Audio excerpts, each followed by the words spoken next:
নেতৃবৃন্দ সহ সাংবাদিক সমাজ যে উদ্যোগ নেবে তার সাথে আমরা আছি এবং থাকবো ইনশাআল্লাহ। দাবি দেওয়ার কথাটাই আনি। আমরা কখনো সরকারি চাকরি নেই। এখন বলবেন তারপরে দাবি দেওয়া করা যায়? হ্যাঁ, আমরা করেছি।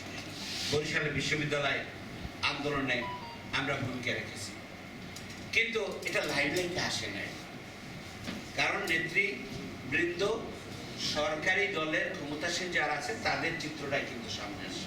আপনাদের মনেও আছে সেই কথা, কিন্তু আমরা ক্ষুদ্ররা যা কিছু করেছি সেটা হয়তো আপনাদের মনে নেই। মাওয়া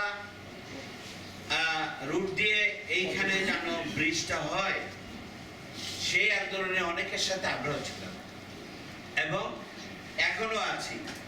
এখনো মাওয়া রুটে আমি তো সপ্তাহে বলতে পারেন অন্তত 4 বার আপ ডাউন করি, বলতে সপ্তাহ তো শেষ হয় না।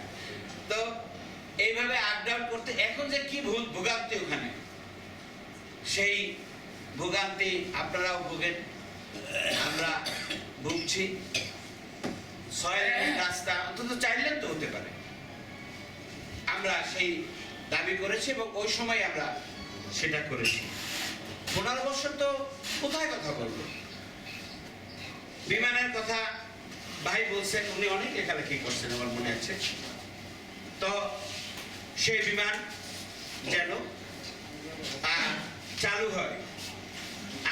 আমরা অনেক জরুরি মুহূর্তে আপ ডাউন করার জন্য যখন খেয়াল করি তখন বিমানের কথা মনেও আসে না, কারণ সবগুলো বন্ধ হয়ে গেছে। এখন সম্ভবত বৃহস্পতিবার দিন একটা চলে। এই জন্য অনেক ব্যস্ত যারা দায়িত্বশীল সরকারি বেসরকারি রাজনৈতিক নেতৃবৃন্দ, তারা তো আসতে পান না। আমি আমার এক বন্ধুর সাথে ঢাকায় আমাদের মানে মোটামুটি একত্রে বসবাস করার সুযোগ হয়। সিলেটে সকালে যান, বিকেলে আবার চলে আসেন। মনে হলো যেন তিনি ঢাকাতে গেছেন। এখন সিলেট চট্টগ্রামের নাইট ফ্লাইট আছে, আমাদের সেখানে নাই।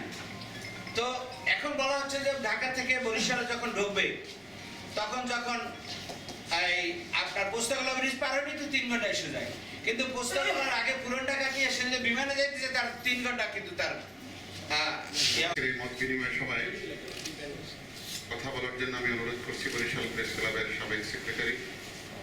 পরামর্শ এবং সংশোধনী থাকবে, সেগুলো নিয়ে আমরা বাংলাদেশকে করার চেষ্টা করব। বিশেষ করে সংসদ সদস্য প্রার্থী হবেন, তারা যদি হতে পারেন তাহলে কি করবেন? এবং আমি সদস্য পরিষদ জেলার নায়ক এবং বরিশাল